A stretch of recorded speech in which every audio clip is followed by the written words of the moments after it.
Analysis. Death of a leading critic is the reminder of Putin's paranoia. Munich, Germany CNN. The what is known, but the how may never be clear. It is the why that is already the largest question. After the ultimately death of Alexei Navalny, we don't know whether the Kremlin had a hand in his death, but they certainly failed in their duty of care of their most famous prisoner. Why did this happen now? We know Putin can become pragmatic and opportunistic, but this death comes at the unexpected time for Russia and the Kremlin. It does not seem that Putin needed Navalny to die now. The dissent voice have been quietened. They have been reduced to whisper from the Arctic Circle, confined to the prison's regime that might itself have proven a threat to the health of the man who had already survived the vicious poison attack on a plane in 2020.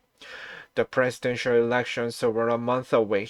Navalny was not a candidate and never stood a chance to be won in the closed system of managed democracy Putin has espoused since 2004.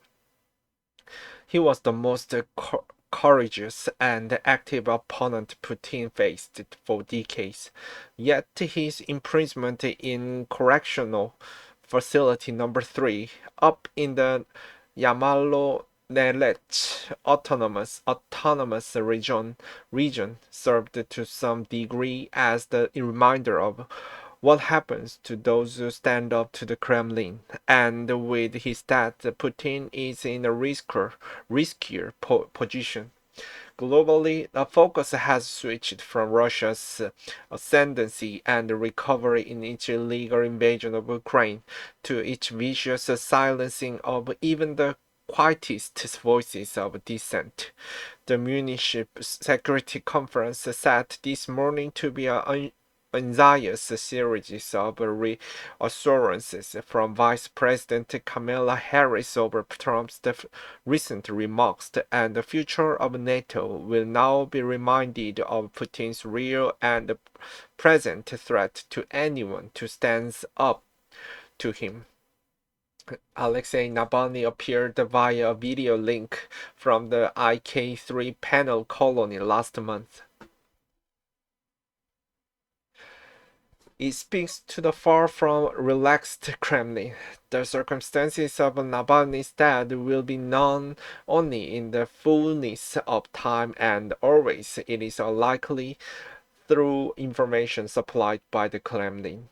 But they failed to keep him alive at the very least. He joins the long list of Kremlin opponents who died before their time. Anna Politkovskaya shot dead in her stairwell well in 2004. Alexander Litvinenko poisoned in London in 2006. Boris Berezovsky, a former confidant, found dead in his bathroom in 2013. And most recently, Yevgeny Prigozhin, former confidant, who died with much of his Wagner mercenary elite in a suspicious plane crash last year. The Prigozhin death the critics of the Kremlin had felt was to some degree inevitable. Indeed, it was the forgiveness Putin displayed after the man who used to be known as his chap led an ill-fated and fully conceived rebellion in June last year. That seemed the outlier. He called Wagner into the Kremlin and seems to just let their march on Moscow go. When the plane Prigozhin and his entire top team blew up in the sky weeks later, the patience and ruthlessness that Putin had always been known for came back into view. But the timing of Prigozhin's death worked in Putin's favor.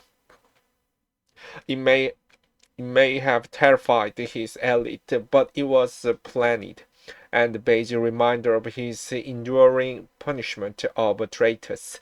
Putin has always reserved a special preternatural contempt for traitors. Those who concluded he was behind it would always have been reminded of his patience, cunning, and endurance. Navalny is detained at Moscow's Pushkinskaya Square on March 5, 2012, as protesters refused to leave the area. Navalny's death is a reminder of Putin's paranoia. He does not seem able to tolerate the risk of having his most outspoken opponent alive. Russia's presence, it is fair to argue, could easily have kept him safe and healthy indefinitely were that their mandate task. We do not have full transparency of their involvement, but this is not a Kremlin afraid of the future. Does it presage the chance in how the war in Ukraine is fought? That is unclear, and Moscow is for now stretched far, although possibly regaining its feet. Does it alter the likelihood of Putin's continued seat in the Kremlin? Not at all.